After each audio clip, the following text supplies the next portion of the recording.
Max, let me ask you this. Who's the most important non-quarterback in this AFC matchup? Okay, I'm going to take one from each side, okay? On the Kansas City side, it's Andy Reid. This whole story to me of this game is Andy Reid more than anything else. He's a great coach who's actually changed. He's evolved with the game and stayed ahead of everything. There's a reason his teams are always in the playoffs, making runs and stuff, especially with Philadelphia. But, dude, you have the squad to do it. You can't lose at home to a Bill Belichick team. Not trying to hear it. Andy Reid is the guy who's going to have to make adjustments, et cetera. And what is he going to have to adjust to? I believe Bill Belichick attacks him with that two-back set. You're going to see a lot of, I believe, James White and Sony Michel together because the Chiefs' run defense has been bad all year until last week, and Belichick has killed them with that. And so I'm totally cheating on this answer. On the Chiefs side, it's Andy Reid. On the New England side, I think it's White/Sony Michel. Okay. Not for me. For me, I'm going to go the route of Travis Kelce. I think he's the key to this game. 7 receptions for 108 yards last week. On the season, 103 receptions, 1,336 yards. 68.7% of the times that Patrick Mahomes has targeted him this year, he's connected against this experienced Patriots defense, which knows how to bend but not break. If there's somebody that's capable of breaking them, it's a guy like Travis Kelce because he can beat you the way the Patriots have utilized Rob Gronkowski to beat you on so many occasions over the years. He is the new best tight end in football, period. I know that Sammy Watkins is coming back. I know that Tyreek Hill is all world. Please don't get me wrong. This brother's unstoppable as far as I'm concerned. I get all of that. But I also think if we're going to be true to what Bill Belichick is and what he has represented, which is that he takes away option number 1 and option number 2, he's going to make you somehow beat them. Not to say that that's Travis Kelce, that he's not going to be as a top 2 option because you're going to key on him the way you would key on Tyreek Hill and probably let somebody like Sammy Watkins beat you or whatever. But I also think, Lewis, the priority is to make sure you can't run the football, to make sure, particularly in inclement weather, that you force somebody to throw the football in order to beat you because vision could be potentially impaired, wind chill factor. All of those things come into consideration. So to me, it's going to be taking away the running game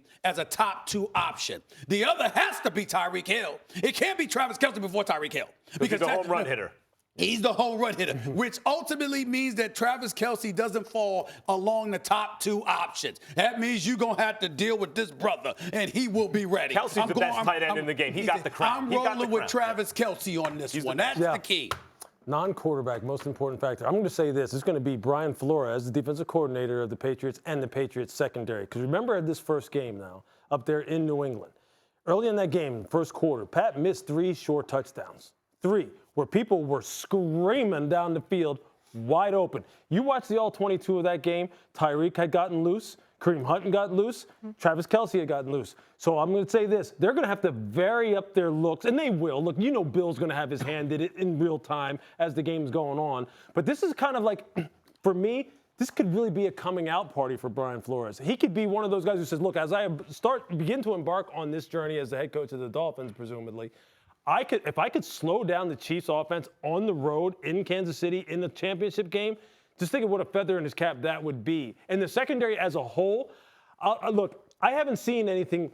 I remember the Greatest Show on Turf. I remember how good they looked when they had Isaac and Torrey and Oz Hakeem and all those guys in St. Louis. When you watch all 22 of the Kansas City Chiefs and you watch these guys run routes, it's at a different speed. It looks like the film has been sped up when these guys are running. So I'm going to tell you this. Bryan is going to be right in the crosshairs. The spotlight's going to be on him. The spotlight's going to be on the McCourty brothers. It's going to be on Patrick Chung. It's going to be on Deron Harmon. It's going to be on all those guys.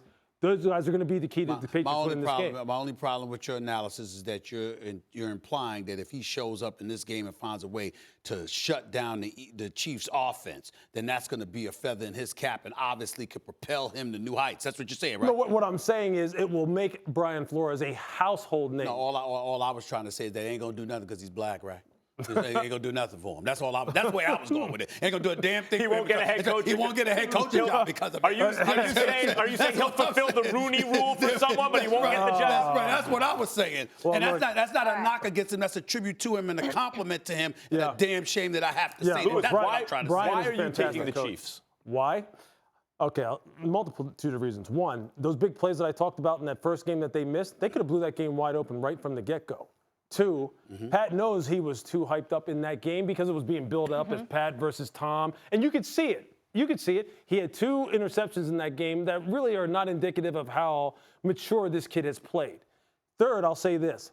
There's going to be 4 key players on the defensive side that weren't available in that first game for the Chiefs that'll be playing in this game, namely Justin Houston and Eric Berry in particular. Those 2 guys right there weren't a bit. Dan Sorensen's going to be playing. Eric Murray's going to be playing. These are guys who were not there. So, exactly. And let me give you another reason.